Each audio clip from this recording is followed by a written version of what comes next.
Hey guys, so I played a bunch of the PTB. I'm just giving you guys my honest feedback. The Singularity as a killer has very, very high potential. Well, we won't know until he goes into live servers. But it looks like Behavior have actually designed a killer that is extremely interesting, extremely fun to play as well. So honestly, it'll be exciting to see where he is in a tier list. His perks, genetic limits. When a survivor finishes a healing action, they suffer from the exhausted status effect for 32 seconds. Honestly, it's like Septic Touch, but better, but no one used Septic Touch, so no one will really use genetic limits, only in like a meme Fearmonger build, but that's about it. Forced Hesitation, probably his best perk. When the survivor is put into a dying state, all of the survivors standing within 16 meters suffer the hindered status effect for 10 seconds, reducing their movement speed by 15%. It'll work really well on snowbally killers like Blight, Oni, Nurse, Twins, any killers like those, which is very, very scary, honestly. We'll see how it plays out. But I think that perk might get touched. And Machine Learning, after damaging a generator, it becomes corrupted. When that gen gets completed, you basically become undetectable with a 7% haste bonus for 30 seconds. Nice perk. Honestly, a nice idea of a perk. Don't think it's really going to see play, but it's an interesting perk. It's something completely different. Behavior haven't done anything like this before. I would love to see more perks like it, honestly. Gabriel, as a survivor, again, visually phenomenal. The art team at Behavior have done absolutely fantastic. Perks, Troubleshooter. When you're chased by the killer, the perk activates. You see the aura of the generator with the most progress. You see the aura of the killer for 6 seconds after dropping a pallet. The effect lasts for 10 seconds after being in chase, then deactivates. An helpful perk. Shows you where not to be. If you see a generator, you stay away from that and you try and lead the killer as far away from that. That's what you should be doing as a survivor. It's a very, very helpful perk. Again, won't be meta, but Troubleshooter will be very, very nice. Made for this. Speaking of meta, this will be meta. When you're injured, you run 3% faster, and after healing another survivor, you gain the endurance effect for 10 seconds, but you can't be exhausted. Okay, this perk is absolutely ridiculous. This will be the staple in a meta build, where you'll probably be using Dead Hard maybe as your only meta perk. It is utterly insane. Remember, Dark Fury is a 2% bonus of movement speed, and Dark Fury required you to be in a boon area. Hope is 7%, but endgame. And these all stack, remember. This is such a scary, scary perk. And you pair it with Resilience, which also gives you bonuses when you're injured. This perk is crazy. And I'm scared to go against it, to be honest with you. You're going to see a lot of people running that. And, might not even run an exhaustion perk because they don't need it. They might just run Dead Hard, as their only exhaustion perk. You're going to see a lot of this when it comes to live servers, and I don't know how to feel about it. I think it might get toned down a little bit, but we'll see. If they tone it down, it probably won't become a good perk. And Scavenger, the perk which I think is the most problematic, but probably won't become meta. When you're holding an empty toolbox, when you hit great skill checks, you get 1 token up to 4. When you reach maximum tokens, you can recharge the toolbox. This is basically makes for hyper-focused toolbox builds where you can do a gen in like 40 seconds. Just makes it even easier. You don't have to go into a locker. You can just do another gen, hit 4 skill checks, recharge your toolbox, and then just use that toolbox on the gen again. It is crazy and very, very scary. It promotes a very, very boring meta of just doing gens in 40 seconds. It won't stay in that current state at all. I don't want this perk in the game. I don't think a lot of people want this perk in the game because it promotes just very, very dull gameplay entirely. I've said it before. This type of perk should just not be in the game at all. The new map, as I said, visually it looks so fucking cool. It looks so cool. The theme is there. It's another world. It's just there's so much to look at.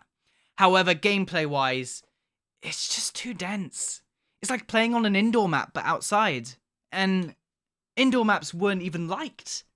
It's, again, a proven point now that Behavior does not know how to design maps, and that is just a proof of it.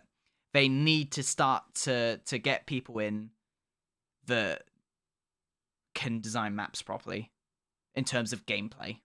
because they are not prioritizing gameplay when they design maps, and that is frustrating. You're seeing it with this map now. It's frustrating. You're not going to enjoy this map as a mobility killer. You're not going to enjoy this map as a stealth killer. It's just too much. It's too much. I was getting lost when I was playing on it.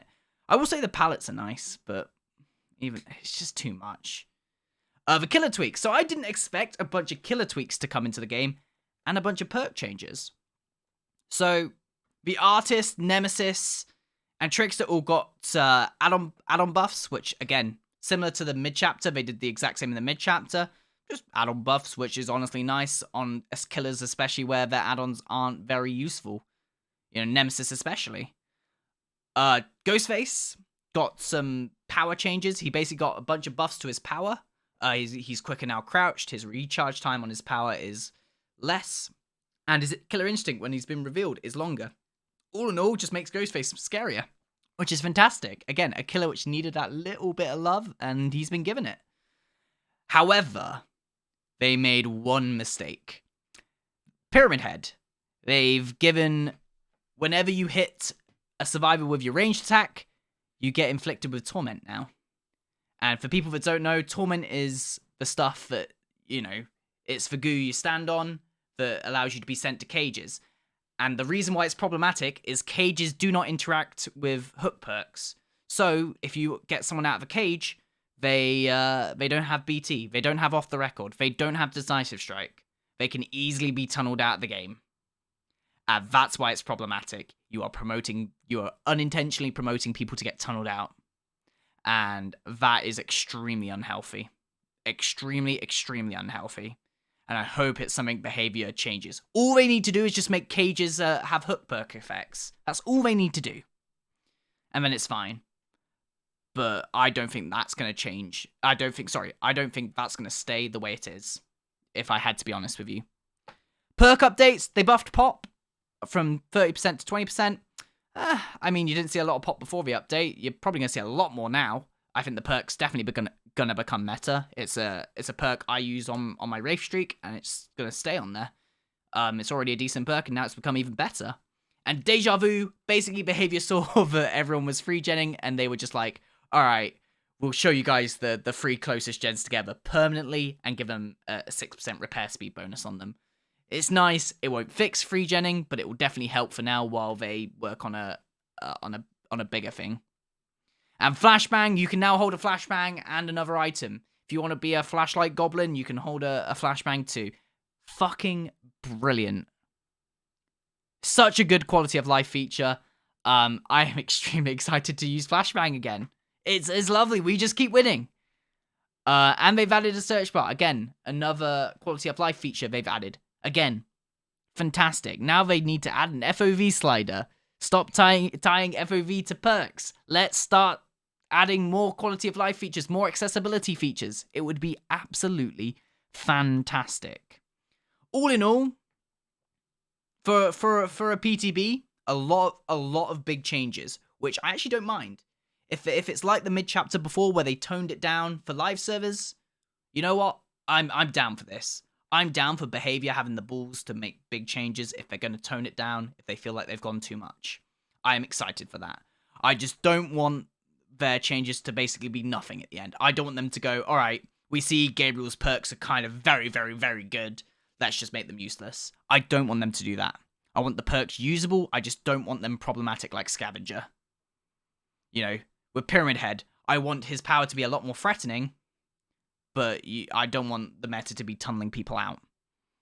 I'm going to be playing a lot more Singularity over the next few days to really see, you know, what his potential is.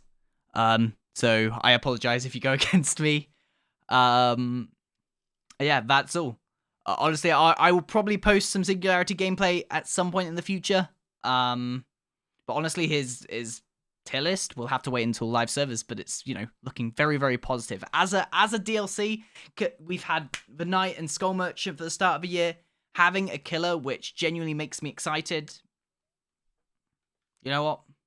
Out of 10, I'd have to give behavior an 8 out of 10 for this.